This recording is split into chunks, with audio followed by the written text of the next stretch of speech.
Desde quando vocês acham que se estudam as perturbações mentais?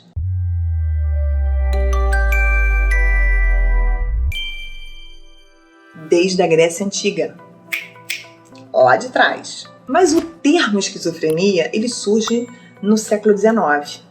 E ele significa o quê? Esquizo, divisão, frenia, mente. Divisão da mente. E é interessante a gente pensar que a esquizofrenia, dentre todos esses transtornos, talvez seja o que mais se tem estudado, o que mais tenha caminhado, né, que tem uma trajetória. Porque se você pega toda a história, você vê Freud, começa os estudos com as esquizofrênicas, o Bowen, ele cria o diagrama familiar, que depois virou o genograma, a partir da necessidade de estudar o sistema familiar de pessoas que tinham um transtorno esquizofrênico, enfim. A esquizofrenia, ela foi muito estudada, né? Ela foi o norte de muitos estudos. Agora, o mais interessante, quando a gente pensa nisso, é que ainda nos dias atuais existe uma grande estigmatização com relação à esquizofrenia.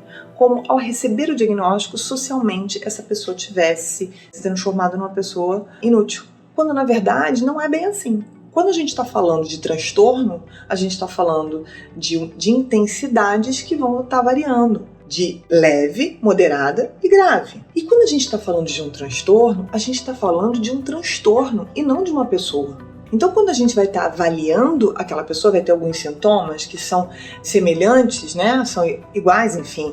Ele está alucinando, o outro também alucina. Mas é diferente, porque são pessoas diferentes, com desenvolvimentos diferentes, com histórias diferentes. Então, esse nosso olhar, ele precisa ser humanizado.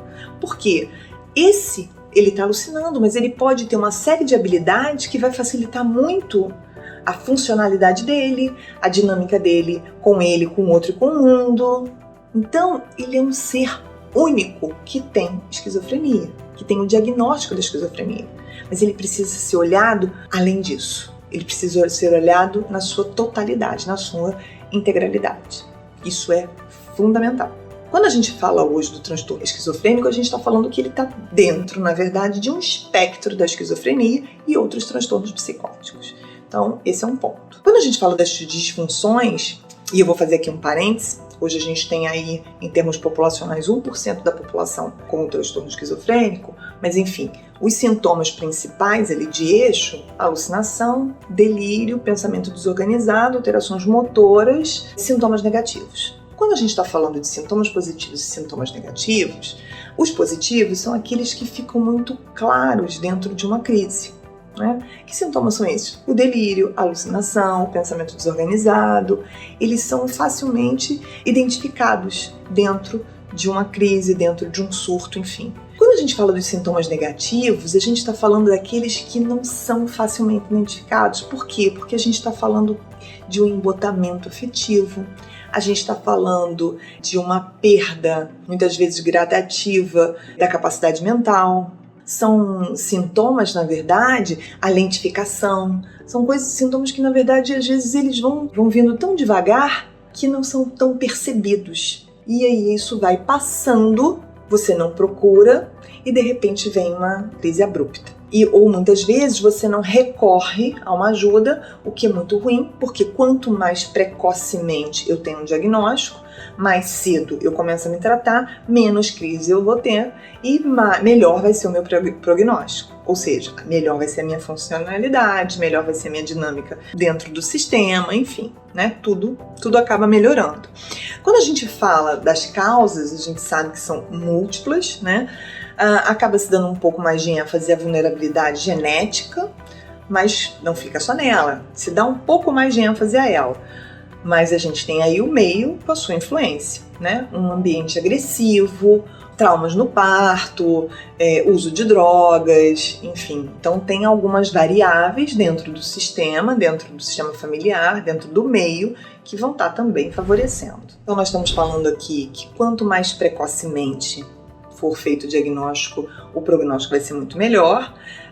Quando a gente fala da família, e aí vem um ponto muito importante que eu gostaria de ressaltar. Quando a gente fala dessa pessoa que tem um transtorno esquizofrênico, a gente está falando que ela faz parte de um sistema familiar, que precisa estar engajada no tratamento, para que ela continue se sentindo pertencendo, amparada por esse sistema. e que ela não seja o tempo inteiro, né, muitas vezes, tendo seus comportamentos reforçados, que ela não comece a ser destituída de determinadas atividades porque ela deixou de ser capaz de fazer aquilo. Então, é muito importante a orientação com relação à família, de como a família deve se comportar frente a esse diagnóstico. Então, a gente vai trabalhar com a psicoeducação. A psicoeducação dentro dos transtornos é muito importante. Então, a gente vai ver que o engajamento da família, o engajamento do cliente, né, do paciente, é fundamental, porque tem toda uma medicação que vai ter que se tomar para todo sempre. E o engajamento da família também vai ser muito importante dentro desse processo. É fundamental que a gente traga o paciente e a família para que juntos eles fechem esses combinados e que eles possam ali dando suporte, né, e seguindo nesse percurso. Principalmente entendendo que esse sujeito não é a esquizofrenia. Esse sujeito é uma pessoa que tem seus talentos, suas habilidades e que tem o transtorno esquizofrênico.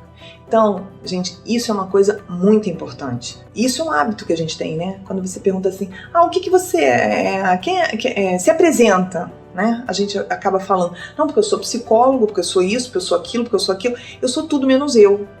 Né? Então, a gente acaba adjetivando o tempo inteiro e a gente se esquece da nossa essência, do que somos, das nossas habilidades, de nós. Então, isso acontece também a partir de um diagnóstico de um transtorno mental. Então, não vamos esquecer que é uma pessoa que tem um determinado transtorno e, nesse caso, seria o transtorno esquizofrênico. Tá bom? Beijo enorme. Até a próxima.